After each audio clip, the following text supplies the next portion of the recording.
I'm so excited to have Corliss Rassyle here in the studio today as a guest on the podcast. So welcome here. Oh, I'm so thrilled to be here.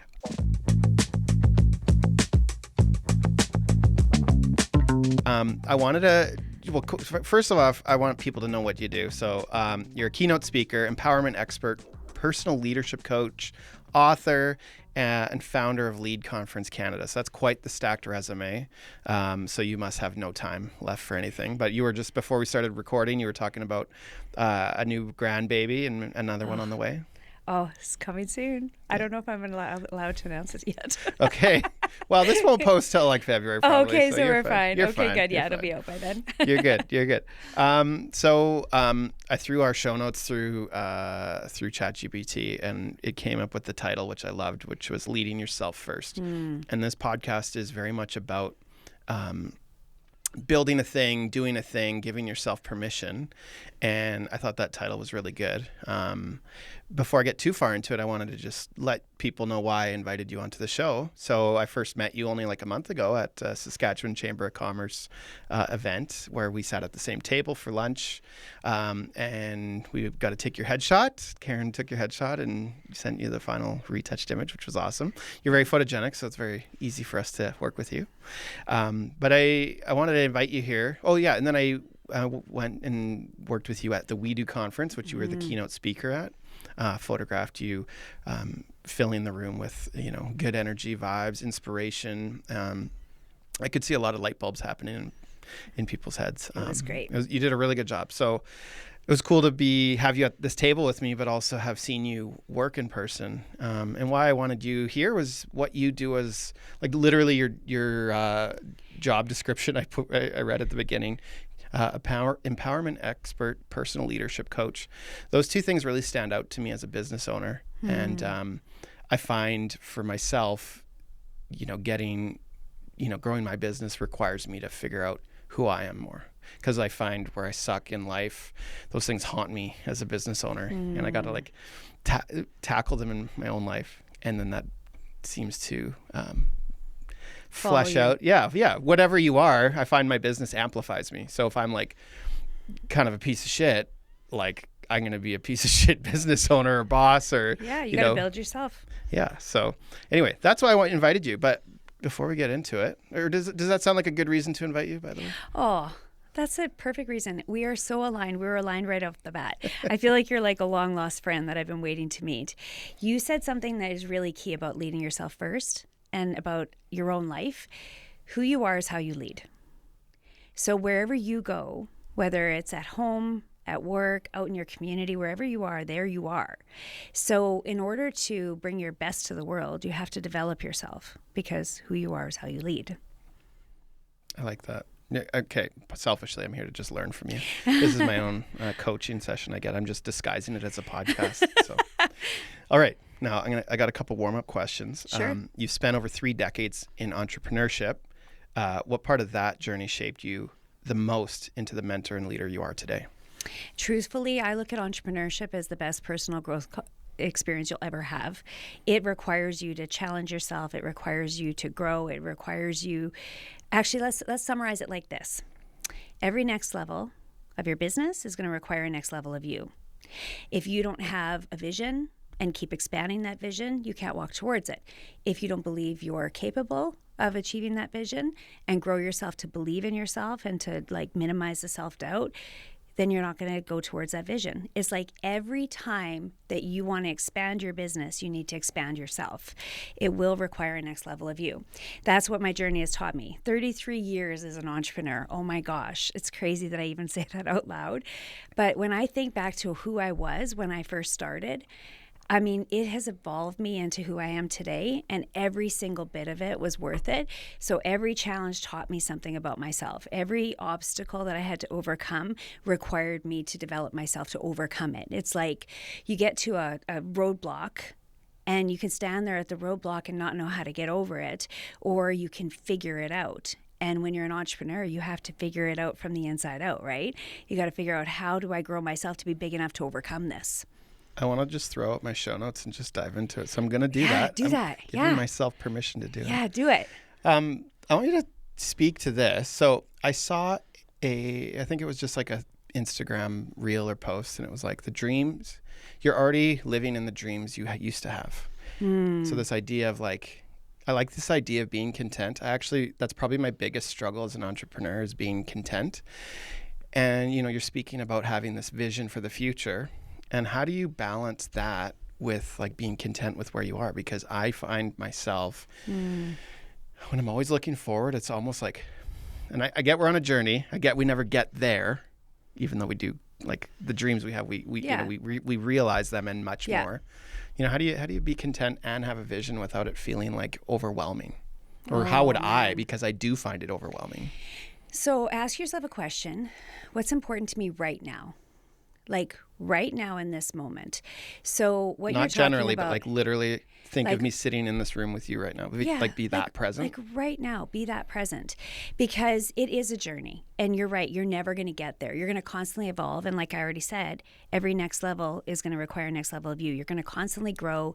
You're going to constantly evolve. It's like walking towards your purpose.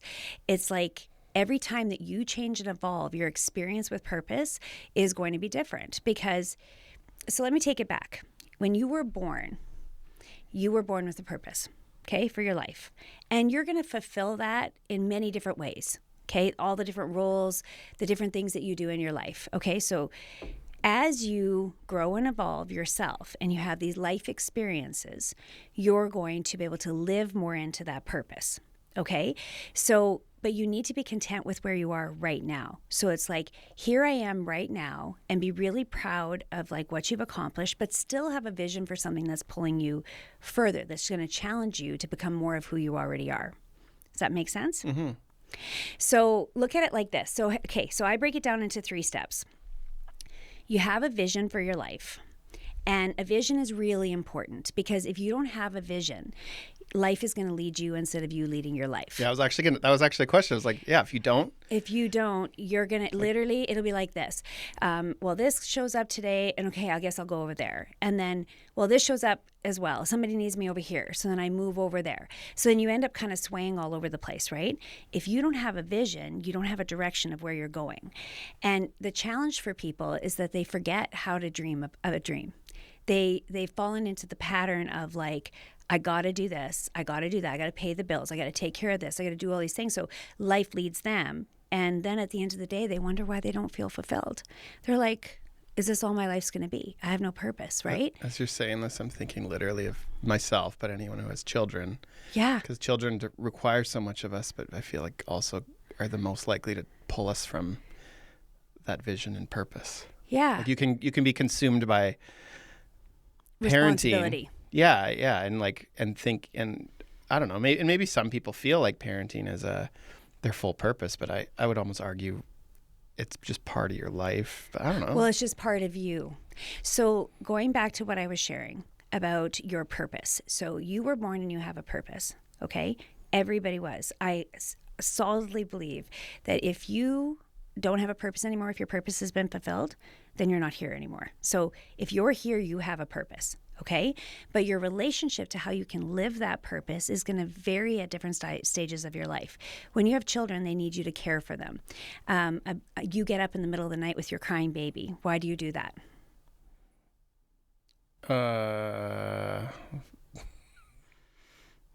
You don't want to, no, but you get up because... Selfishly, no. But yeah. Right. You get up because they need you, right? Yeah. So that's the thing about purpose, is it will motivate you. When you're connected to something that's bigger than you, something that's important, you're going to feel a sense of purpose and a responsibility, and you're going to be motivated to act on it.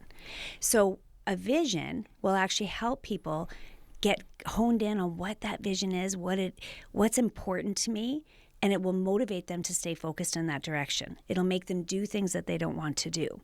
They'll start walking towards it even if they don't feel like it, because it's important. And this is why you have to have a vision for your life, and you have to constantly evolve that vision so you stay connected to something that's really important to you and you keep moving towards it. And every time you move towards it, you're going to grow within yourself. You're going to develop your belief system, because every time you achieve one small thing towards that bigger picture, you're going to be like, oh man, if I could do that, I wonder what else I could do. And then you're going to set another intention, and then you're going to move towards that. And this is the whole evolution of leadership and also growing as a human being, and definitely entrepreneurship, is that as you develop yourself, you're going to achieve more. And then when you get there, you're going to believe more, and then you're going to achieve more again. You see? So earlier at the start, you said something about giving yourself permission. I think that's the thing about being present in this moment, is that we have to give ourselves permission to be where we are right now as we're moving towards where we want to go. Would you say that's like where you get content, feeling content, or, being okay with where it is? Like, yeah, before we even hit record, we were talking about, you were talking about one of your goals was paying off your house, and, which is a goal for, I think, a lot of people. It's very universal. Like, that's a big milestone for a lot of people. Like, I don't know. Like, but here's what's while interesting it's about not that. paid off, you got to be okay with that too, right? Yeah.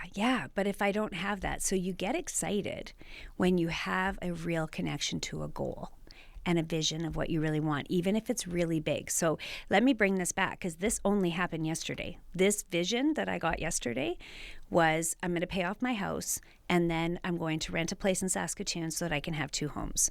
So paying off my house originally would be to be debt-free. That didn't motivate me, to be honest. But then when I connected it to, I actually want to be closer to my grandchild. I want to be closer to an airport. I'd like to be in Saskatoon. You inspired me, because I was like, I'd like to actually have a studio where I record my podcast. Well, how could I do that? Well, if I pay off my house in Prince Albert where I live now, and I keep that home, I can now have another place in Saskatoon, and I can have the studio, and I could be near the airport, and I could be near my grandchild. Oh, and my daughter. She always gets left out in this whole thing when I talk about my grandson. But truly, now I'm excited. There was a complete shift. If you have a dream and a vision for what you want, get connected to why it matters, the purpose behind it. And then that's where you're going to find motivation. And that's what's going to make you get up and show up and grow yourself and move towards it. And there's absolutely no doubt that it'll happen. So I think I'm going to speak for many people here, but I remember this was 2018. I remember watching this ad on YouTube, and it was by a life coach, and it talked about who you are is your beliefs, and that's how you view the world. And then it went into knowing your values. Like, you have them already, but knowing them is how you, basically achieve what's most meaningful to you, because your top value is your purpose. Yep. Like, whatever that purpose is also your top value. And I remember watching that and thinking, I don't know what that is. Like, I couldn't answer that question. And do you find most people don't know what their top value or purpose is? Or, like you're talking, you need a vision and purpose, but it's like, do people even take enough time in their life to think about that? Like, No. put themselves first? Like, are we, I mean, is it our society doesn't train us to do these kind of things? Or I don't know, like, is that a North American thing? I don't know. What's your thoughts on that? I think that we were taught, so all of us have a conditioning, and how we were conditioned is based on the conditions of the people around us. So if your parents had very limited opportunity to learn, they were just in survival mode, they're going to transfer that to you, right? And you're going to become conditioned the same way. If you had parents who were very self-evolved, had lots of access and education to self-development, your experience is going to be different. We're all conditioned, every single one of us. And when I say conditioned, what I mean by that is we're conditioned to believe a certain thing. And the reason that I really encourage people to have a vision and to really challenge their conditioning is because maybe it doesn't serve them. Like, maybe the conditioning in the past that you hold as your belief system of what's possible, maybe you could shatter that. And until you shatter that, it's going to be really hard for you to level up. You know what I mean? So, like, we'll use my grandson as an example again. So he says to me, Grandma, you want to read a book? And he doesn't even wait for me to answer. And he's like, yeah, okay, like, we're going to do that.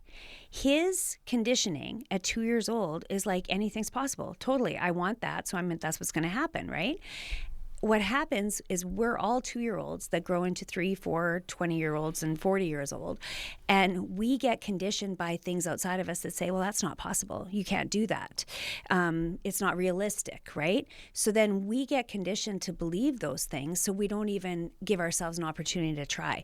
Matter of fact, we even lose the opportunity completely on how to tap into our imagination of what we really want.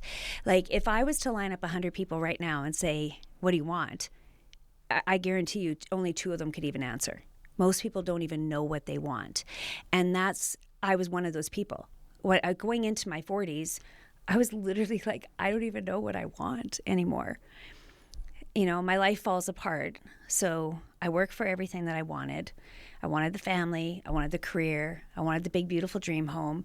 And then suddenly I don't have that anymore, meaning my marriage ends. I have to leave my big, beautiful dream home. I'm in this little crappy little apartment with my 3 kids. And I'm like, what do I do now? Like, I don't even know what to do. And I started asking myself, what do I want? And for real, I could not think of anything. I had no idea what I wanted anymore.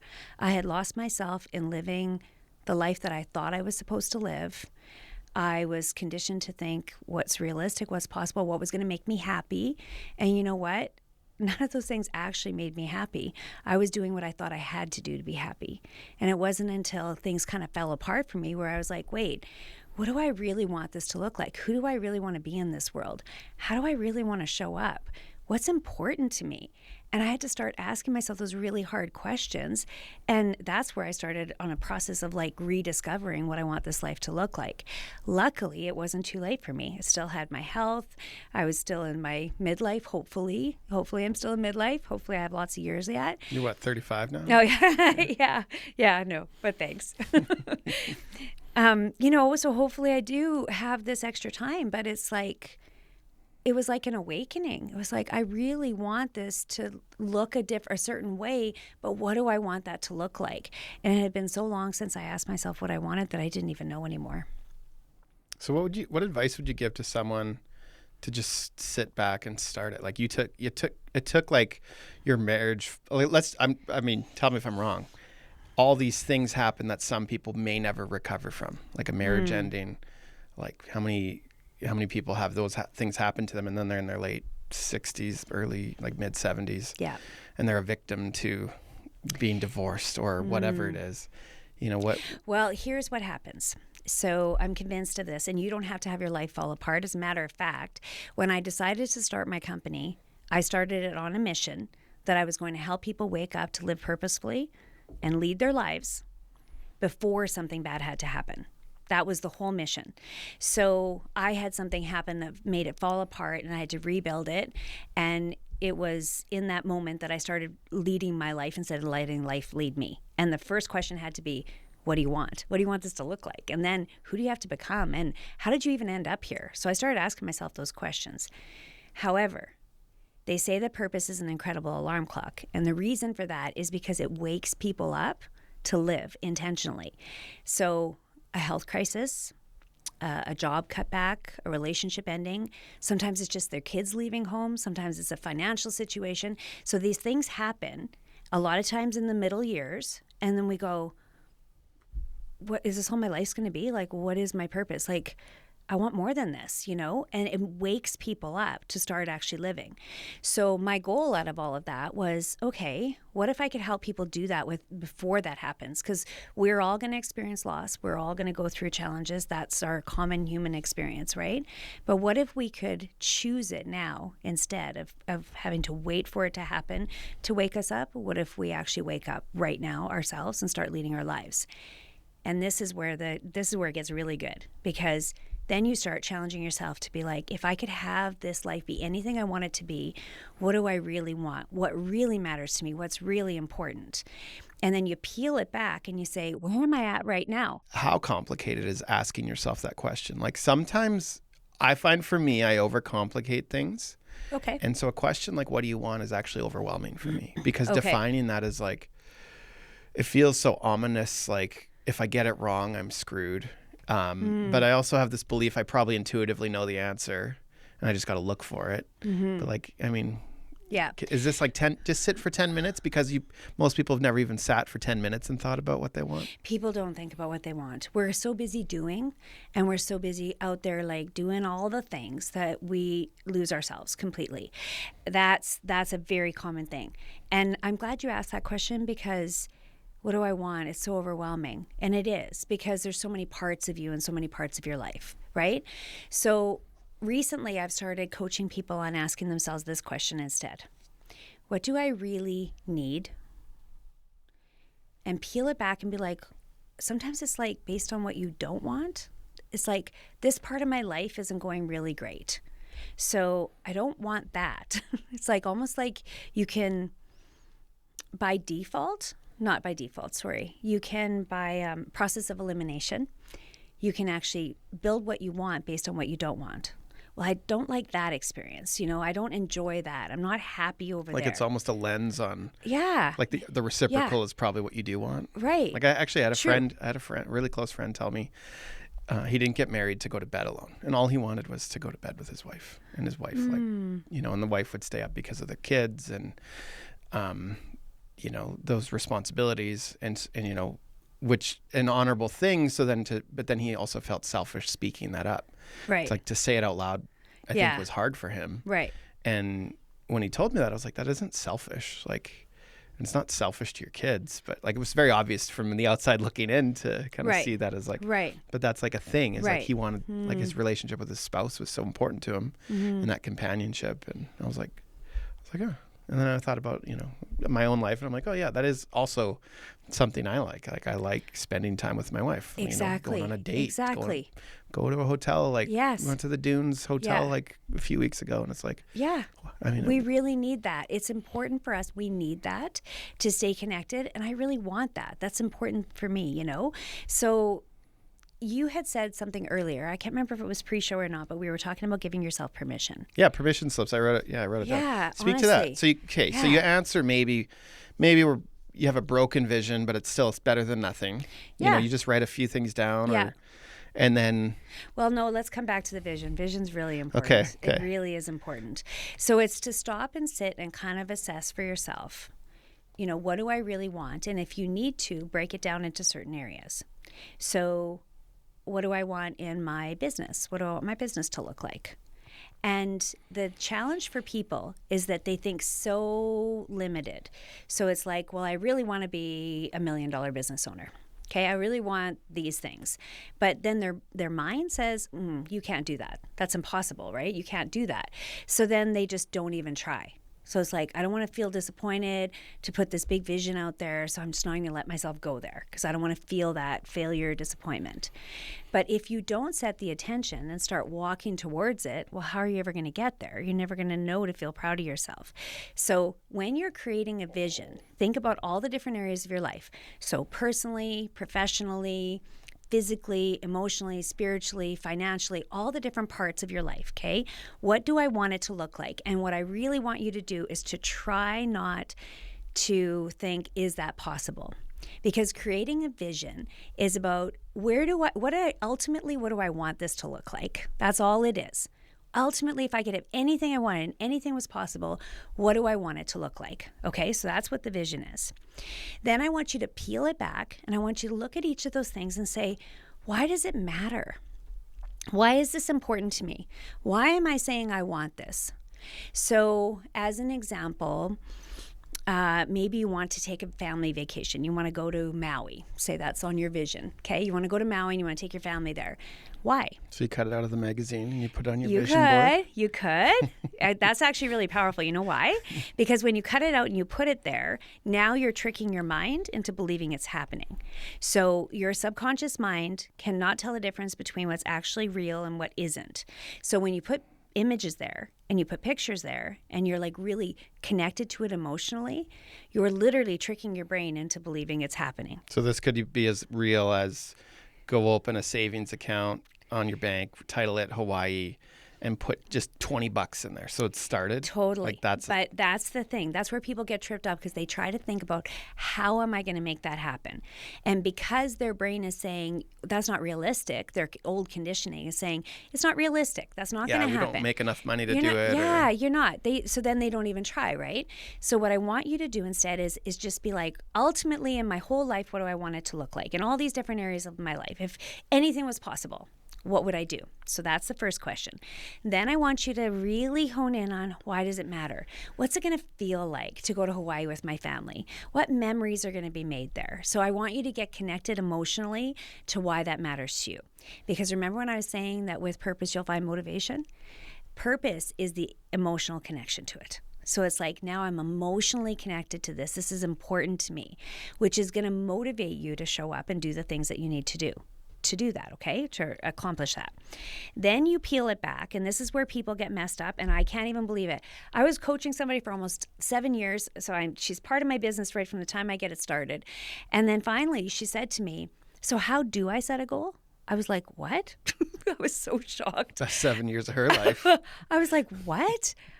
I have forgotten that I set goals so intentionally that other people don't do that. Like it's second nature to you, but it's second nature. I do it. I mean, I can't even live my life like without goals. I literally feel like I'm floundering. So I always have goals. I'm always walking towards it. And what the goals are is the steps towards the ultimate life. So you have this vision for all these different areas of your life. Okay, you know why they matter to you, and then you break it down into steps, small bite-sized pieces, so that you can take action towards it. And every time, here's what happens, Matt. This is the most amazing thing, and it's universal. It will work for everyone. If you set a goal, a smaller goal, that's towards the ultimate picture, and you achieve that goal, do you know what happens in your brain? You believe a little more. More is possible. It's like, oh, wow, if I could do that, I wonder what else I could do. And then your belief system starts shifting, and you're like, okay, well, now I can get the next thing. And every time you walk towards that, now you're building your belief system, and you're building on that ladder of belief. Envision it like a ladder, the first rung, the second rung, and you're climbing the top of the ladder in your belief system. And as soon as you believe something and you accept that belief and you know that you can do that, you can achieve absolutely anything. Now you are like, there's no conditions anymore. So you can break your own past conditioning if you really lock onto this system.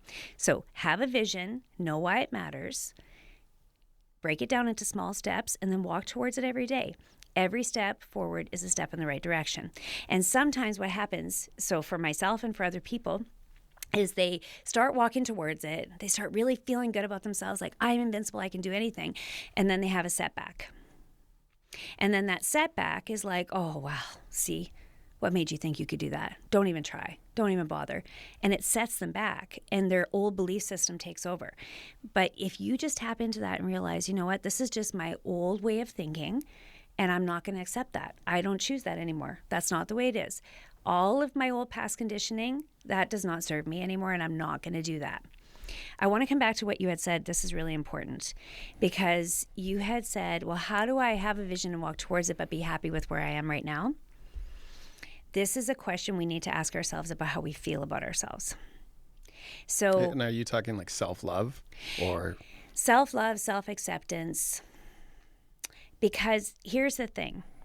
I used to be really challenged with, like, I really want all of these things. Like, I've got all these big goals and vision for my life, but when is it ever enough? Is that what you're talking about here? Pretty much. Like, yeah.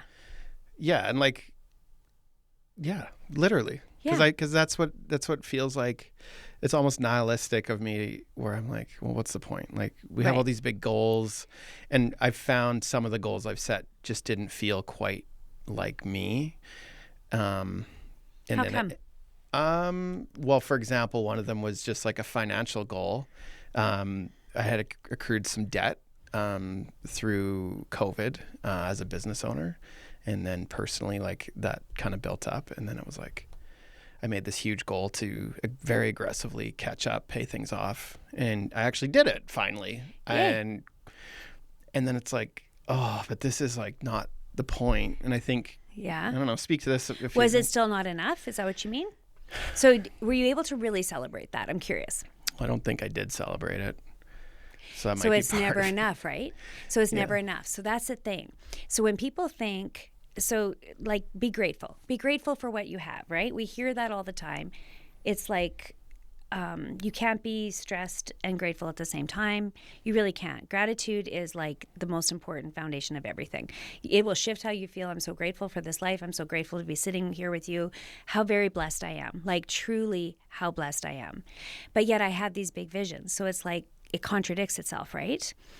So as someone who's definitely an ambitious person, like I am so ambitious. I think that's why I'm gravitated towards you. It's because I find I actually, maybe, and that's what it is like this ambition. I feel like I don't share that. Highly ambitious people I'm very gravitated towards, because I'm like, I don't find a lot of people in my life quite like that. Like, a lot of people are like, I don't want to, like, I'll do a coaching session with my business coach, and then I'll tell people about it. I'm like, so change your life, and we just got to make our lives so freaking great. Yeah. And then I tell people, and they're like, cool, that's cool for you. And I'm like, yeah. And why do you think that they're like that? It's their conditioning that says, you know what, I'll just stay right here. This is good enough. But are they really happy at the end of the day? That's the bottom line. Yeah, and I don't want to judge them too much. No. And I think that's probably what I'm doing, actually, is judging them as being complacent, where I'm pushing and, like, you know, I'm not giving them permission to just be them. I don't know. Okay, well, let me share something with you about this. So I feel like we're jumping a little bit. This is big. This is counseling for me. Okay. Okay. I've had counseling, tons of it. And this is a journey, and there's so many, we're covering so many things here. So I want to pull it back. Yeah, if I'm jumping around too much, you just reel this back in. Yeah, I'm just going to pull you back in. Okay. So I really want to come back to permission slips, because that's really important. So I'm going to just tell a story here that I don't think I've actually shared this publicly before. So I was in Brene Brown's training. So Dare to Lead, like I'm Dare to Lead trained, right? And I'm in this training, and the facilitator is working us on this values stack. So you had said, well, is purpose aligned with your values? You were talking about this other life coach that had shared some things with you about that, and it stuck with you, obviously. And there was a list of like 80 different values, and we were supposed to narrow it down to the 2 most important. That was the assignment. And I was like, how am I going to do that? I value so many things. Like, how? But I'm like everybody else. I was like, I haven't sat and thought about my values for so long. I have no idea. How am I going to narrow this down to 2? So we were sent into breakout rooms, and we were required to break it down to 2. And why these 2 are the most important. So, of course, I'm doing the assignment with my buddies, and I was like embarrassed that one of my 2 that I chose was ambition.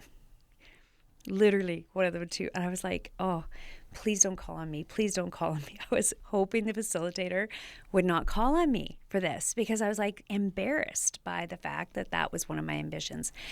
And sure enough, we come back out of the breakout groups, and who's the first person she calls on? She's like, Corliss, we'd love you to share. I was like, seriously? But it was such a blessing, because I got onto there, and I said, I was really hoping you weren't going to ask me, because ambition is actually one of them. And she's like, why? Why are you ashamed of that? And I said, well, you know what? There's so many other values that are more important. Kindness and generosity and love, like, they're all important. But ambition for me is about leading by example. Meaning, I love big, I give big, I do everything big. I'm that kind of person. And it's important to me. It almost embodies so many of the other values that I carry, but I want to do it ambitiously. I'm here to like do big things. And I gave myself permission to do that in that call. And she said, the facilitator had started a whole discussion, and many of the people were like, I actually wanted to choose that one, but I didn't, because I was kind of embarrassed by that one. And I said, yeah, like, why is that? And she said, most of us get a really bad rap for being ambitious, because we associate it with greed or something. And it literally has nothing to do with that for me. For me, what that word means is that I go all out in my life. I lead in a big, strong, powerful way, calling myself to be the greatest human being that I can be, and to show up big in my life. And why can't I just value that and accept that about myself and actually honor that part of me? And not everybody's going to have that. But that doesn't matter, because it's important to me. And I'm going to love and value that about myself. So after that training, I ended up developing an affirmation to switch that mindset. And I'm going to share it with you today. I've shared it with many of the people that I've coached before. And it's, I love who I am as I become who I want to be.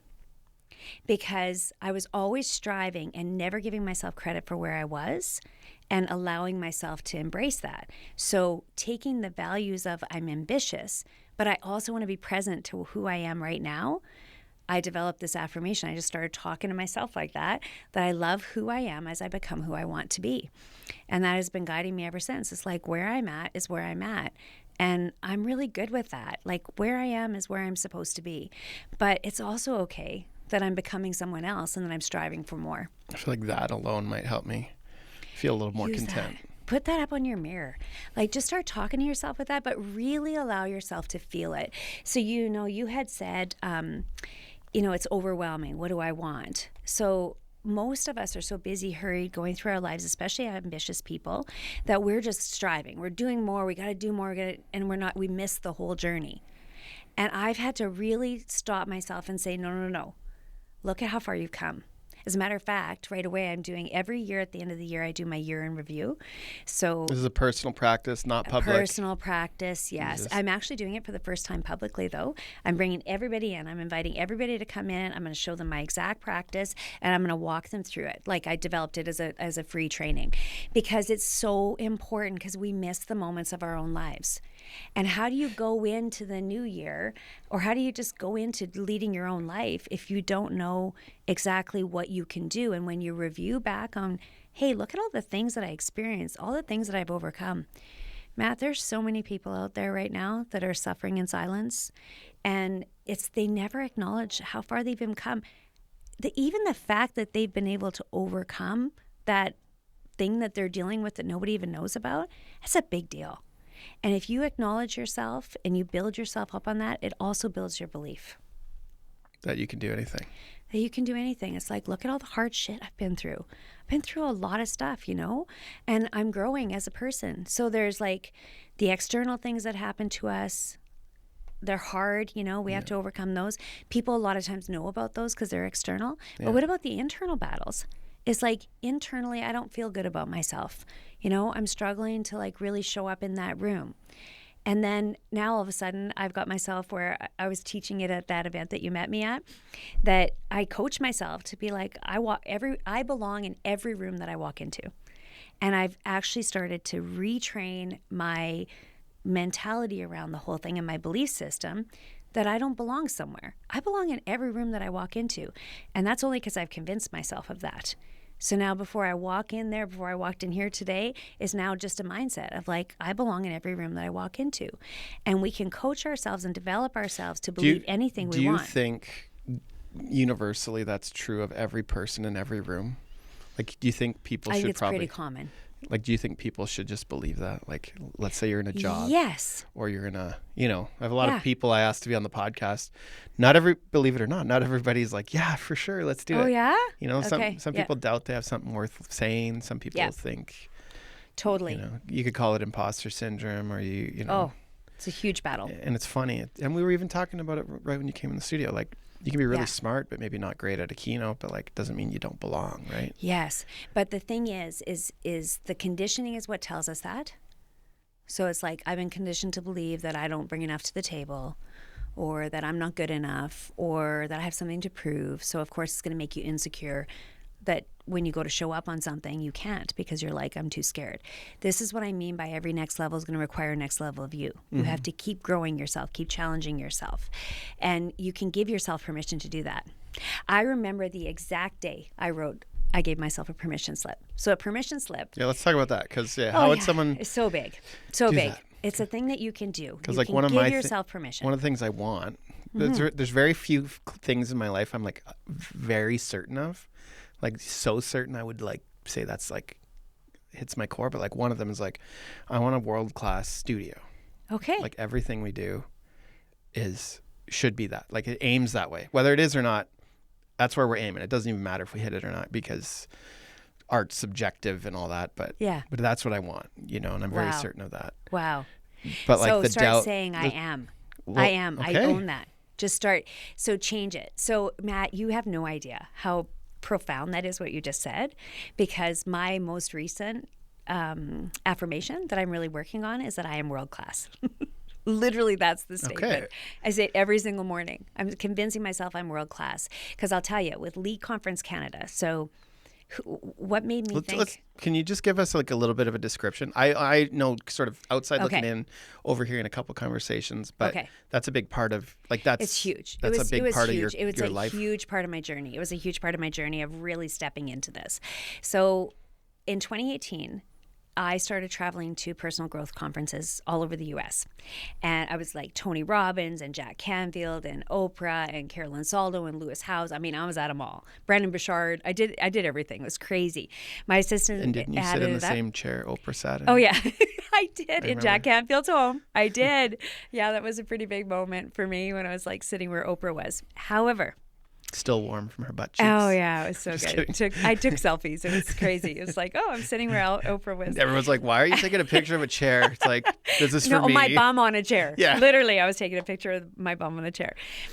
However, it was such a big moment for me because in 2018, I was sitting in Minneapolis in the stadium, and someone was on the stage, and I was like, I was having profound inner shifts. So when you put yourself in environments like that, cry and when you you have start learn. No, I you was just sobbing? grounded. I was like grounded. Like, wow, this is so life changing. Being in energy like that, being around people who are teaching you that, being in a room full of people who are all on the same page of like, I want to grow, I want to develop, I want to bring my best to the world, I want to be my best. I've got these things holding me back. I need to break through them, right? So you get in a room with people like that and listen to messages that are literally being delivered for people in that space. So in 2018, I'm sitting in Minneapolis and I'm sitting on this stage, or sitting in this seat, and I said out loud to the person sitting beside me who had come on the trip with me, I said, I wish this existed in Canada so that more people could experience it. And then I thought for a moment, and I kind of watched the stage, and then I took out my journal and I wrote down, if it doesn't exist, I'm going to create it. And that's your moment. That was the moment. Is this a very vivid moment? Oh, it's so vivid. To I this even know day? exactly who was on the stage. And what's crazy about it now is that who was on the stage and inspired that, he's actually passed away since then. And it's super sad because he died at 38 years old. So, but his impact is still living through me, the point of that. Anyway, so what happened was I came home and I hired a marketing research company and said, you know what, does it exist here? And she's like, what is it? And I said, well, like an immersive experience, not like a little piece of like a little bit of personal growth or, you know, a seminar, like a wedding in a board or a meeting space like that. I'm talking an immersive experience with world-class speakers, with all united people who are there for the same reason, to grow and evolve into their best version. Does it exist here? So she went looking. And now this is a 2-day event, right? So she went looking and she came back with, you know what, it doesn't exist. And I was like, well, then that's it. I'm going to create it. And then from that moment on, I was so locked into, I'm going to bring this event to Canada. And I started having this internal battle every once in a while that was like, who are you to do that? What makes you the person to do this, right? What makes you think you're that good? I mean, I was battling every old conditioning and limiting belief I ever had. And every single time I would just think to myself, I'm going to hold the vision. I believe it's all going to come together. And I am meant to do this because I have been given this vision in my mind. And I just know I can. And I just kept convincing myself that I was meant to do it. And things kept showing up. And then like when Jack Canfield is Chicken Soup for the Soul. He's was featured in The Secret. I mean, he's a guru in this space. And when I reached out and asked him to come and he said yes, I was like, shut the front door. What? And then I just took it as a sign this is meant to happen. And then Christina Kuzmich, who's a billion-plus YouTuber, she accepted to come too. And I was like, okay, I'm supposed to do this. And I just kept taking it as this is supposed to happen. I'm the one who's called to do it, and I'm supposed to do it. But here's the big thing. I knew it was bigger than me. It was such a purpose-driven project. It was never about me.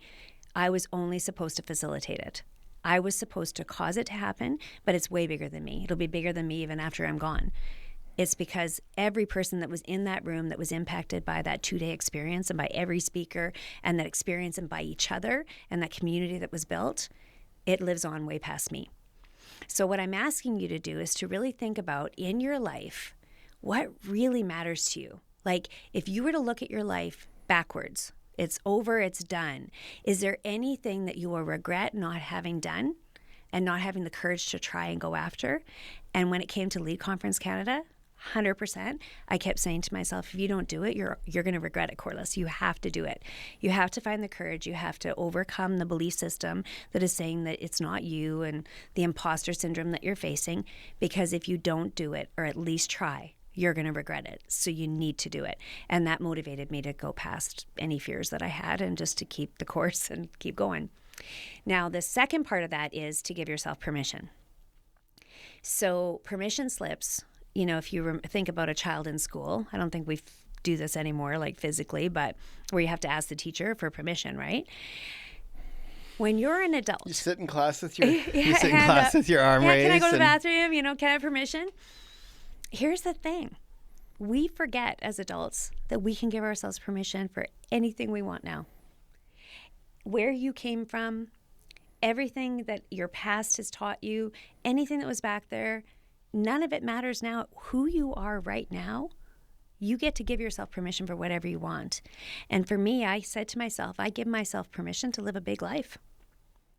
I was like not supposed to live a big life according to my conditioning.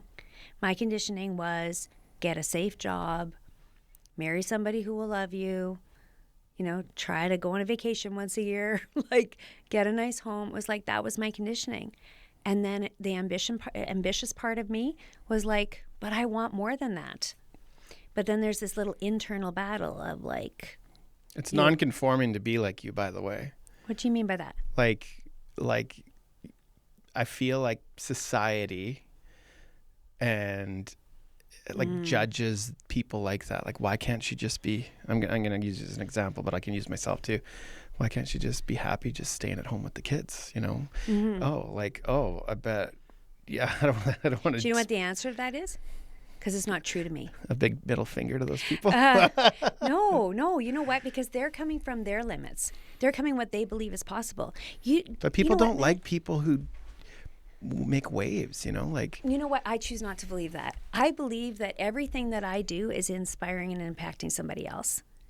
And if they're making a judgment about it or it's not for them, then it's just not for them, or it's their conditioning. Well, those are probably my own judgments of like right. that I always fight, even in myself. But like, it's not normal. Like, you can excuse all of it and say, I give myself permission to, and whatever that is. Like, I give myself permission to believe that I'm world class. I give myself permission to believe that I bring something to the table. I give myself permission to believe that I deserve to be in every room that I walk into. I give myself permission to love fully. I give myself permission to release anything that doesn't serve me anymore. I give myself permission to believe I'm deserving of being a millionaire. I give myself whatever it is. Give yourself permission. That's the thing that adults forget.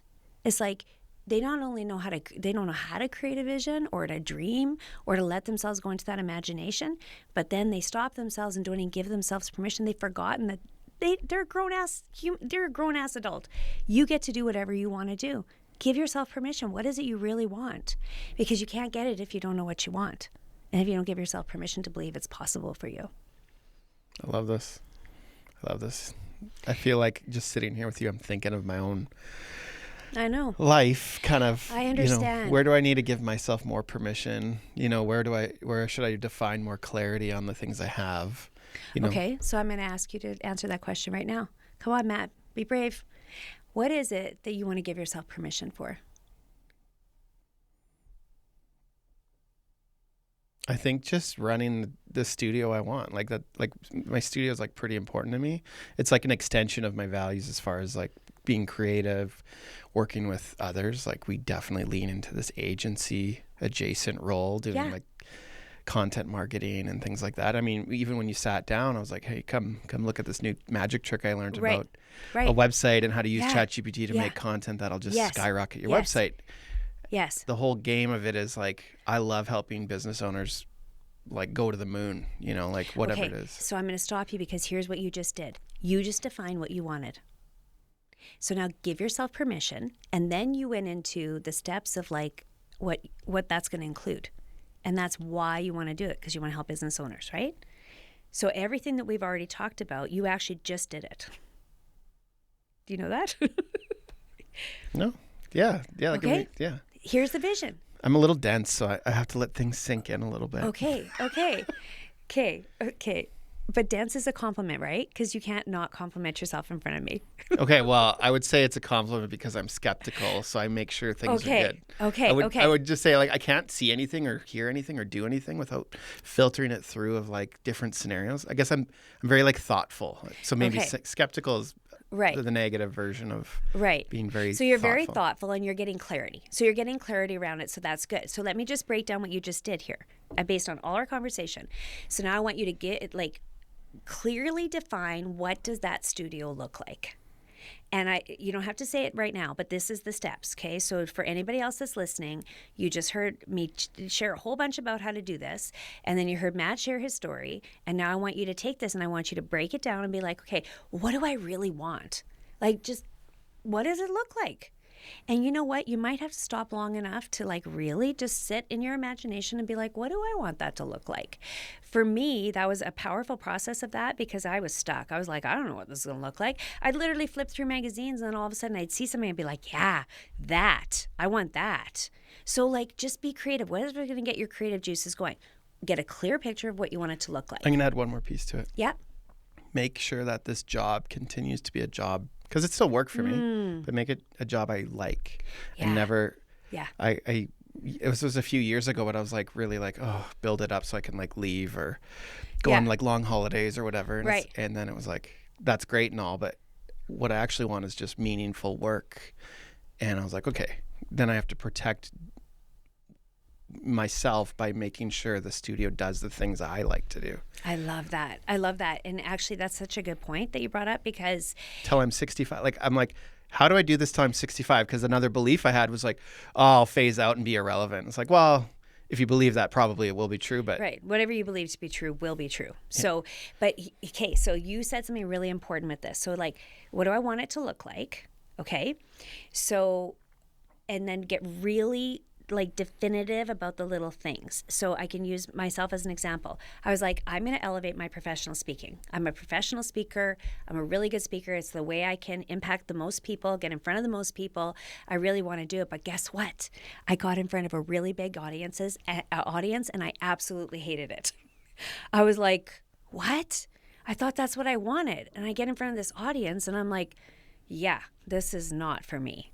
And I went home and I was like, what is wrong here? Something's out of alignment, right? It wasn't the audience I wanted to speak to. There's a difference between an audience that comes and isn't engaged, they have to be there, and the one that's like, I'm going to buy a ticket, I'm going to have my butt in my seat, I got my notebook out and I'm ready to learn. You know what I mean? So I had to get clear on like my big professional speaking goal, but who do I want to speak to? Who do I really feel I can help?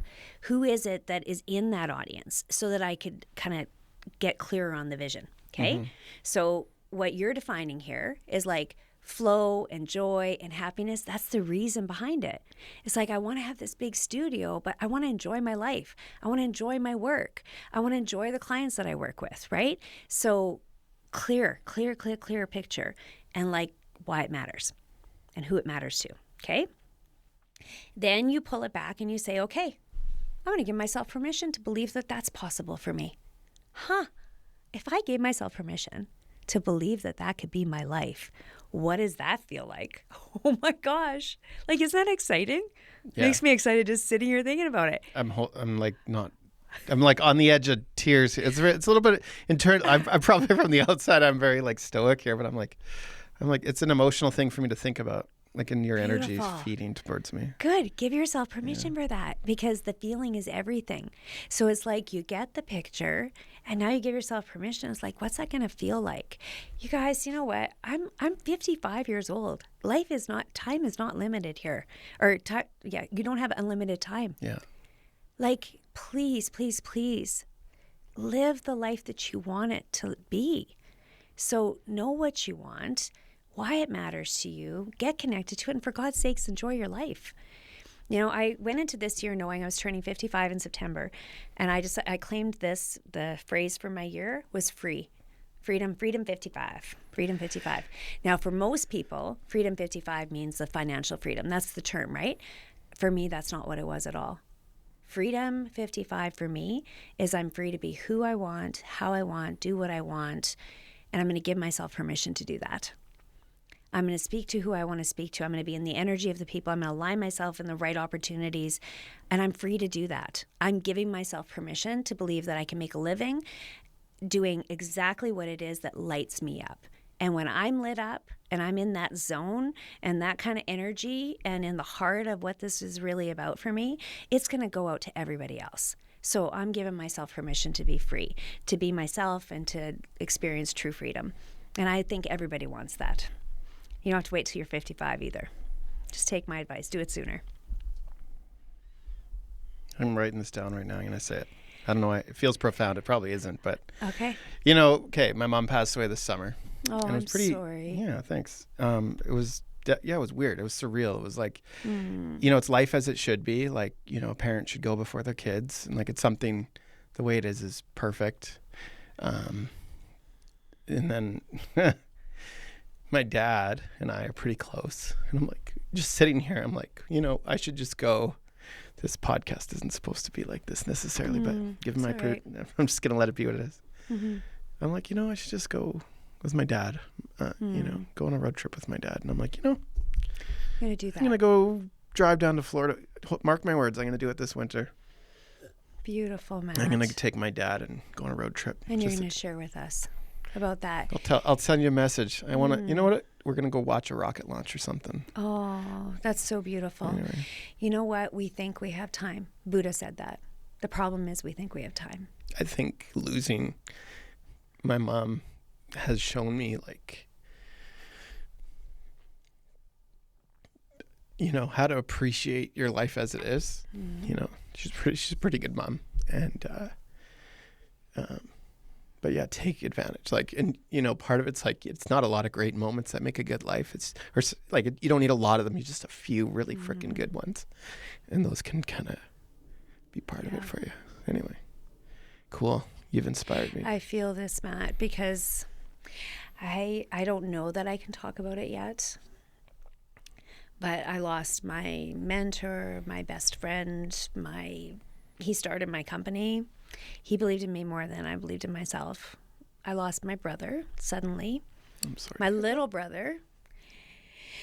And, you know, he the way he lived his life was such an inspiration to me. He was just a good human being. And I knew what he was doing for me, but we didn't even know what he was doing for everybody else. He was doing it until we were all in the same room when he passed away. And people started talking about the things that he had done for them. And it was this unbelievable realization that everything that he did was so intentional in helping somebody else in whatever way he could. And sometimes that was beliefs, sometimes that was like a financial support, whatever he could do, he was doing it.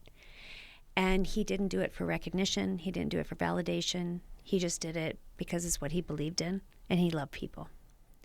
And you know, after he passed, I pulled up my journal and I wrote pages and pages and pages of things that he had said to me that I never wanted to forget that he said to me. And one of the things, I actually write it in my book, I was really struggling with help. So I've been in survival mode for most of my life. You should pass me this Kleenex, by the way. We got Kleenex on the side here. I'm supposed to photograph you after this. We're gonna go touch up mode.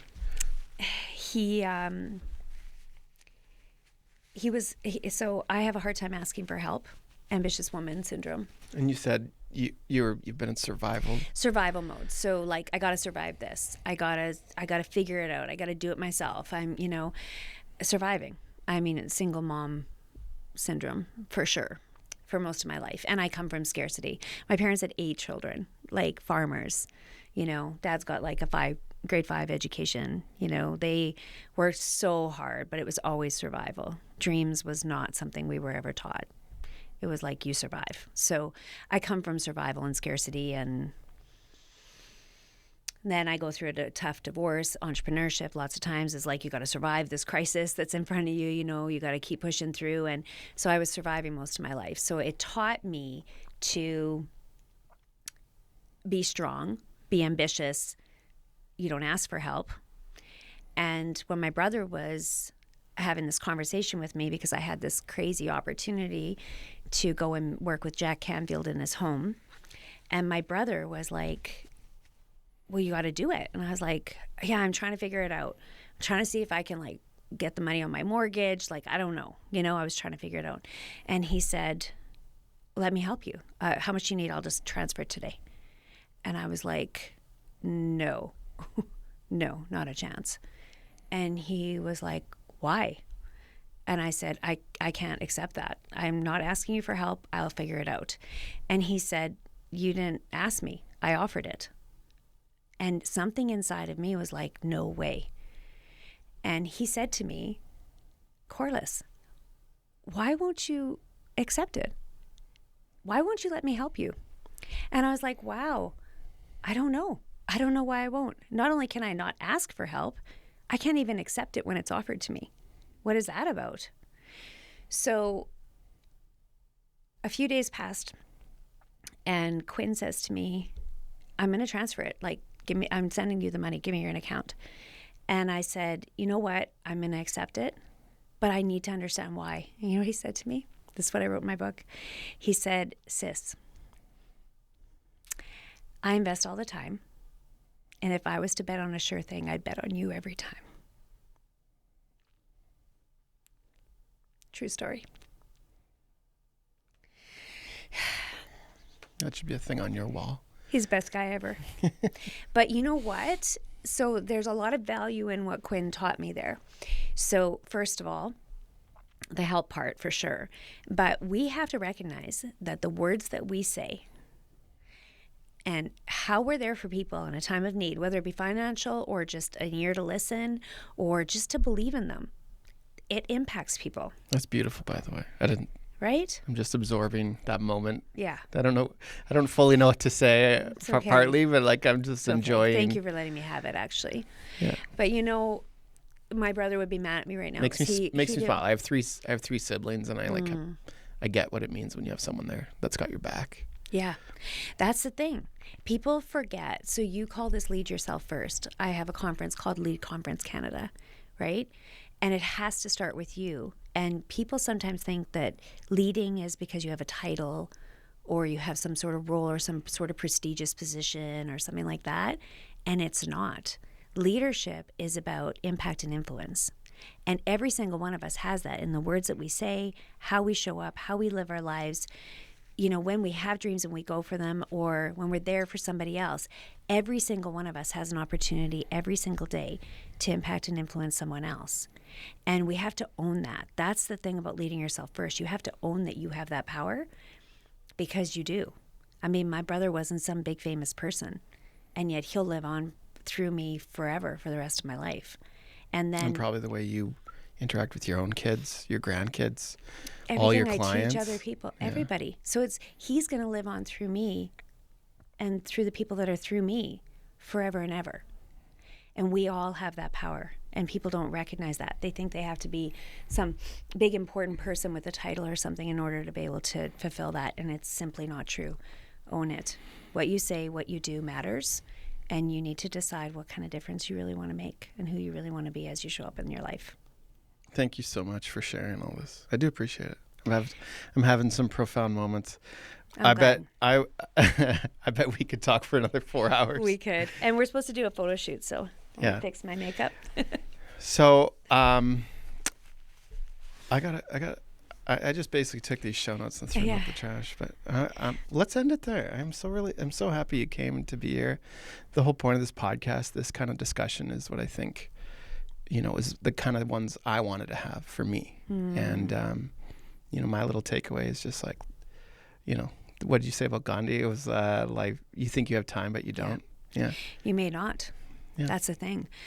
And the other part you said is like, at the end, you're talking about if you should do lead conference at the end of your life. Will you regret it? Will you regret it? And it's like, that's where. Be just go on a brave trip. enough. Do the thing. Go on the trip. Buy the thing. Whatever. It's and in that framing of how you view your life, I think that puts a bit of priority on like what really matters. And who matters. So. Well, because the thing is if you don't do it, if you like allow yourself to just kind of go there and be like, here's what I really want. This is what I want it to look like. These are the things I want to experience. That's what I really want. And then you imagine you don't do it. Will you regret it? And that it's either yes or no. And you'll know it instantly. Like almost instantly, you'd be like, you know what? I'll regret it if I don't do that. So there's your permission. You give yourself permission to go after that then. And just do it. Figure it out. Find a way. Set the intention and make it happen. Because you can do it. And the believe it's possible thing is so big because it's like, oh yeah, it's possible for him. It's possible for her. No. Stop. Say to yourself, I'm going to give myself to believe it's possible for me.